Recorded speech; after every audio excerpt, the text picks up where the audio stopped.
మనం తినే carbohydrates first మన శరీరానికి అవసరమైన ఎనర్జీ కింద మారుతాయి.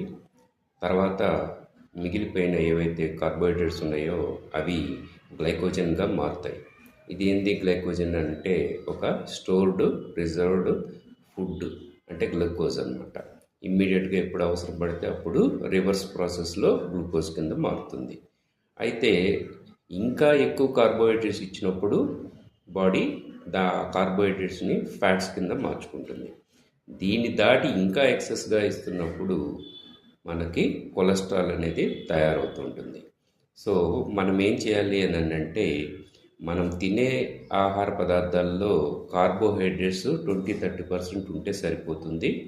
రెండోది, తిన్న కార్బోహైడ్రేట్స్ అన్నిటినీ కూడా ఎప్పటికప్పుడు మనము ఖర్చు పెడుతూనే ఉండాలి.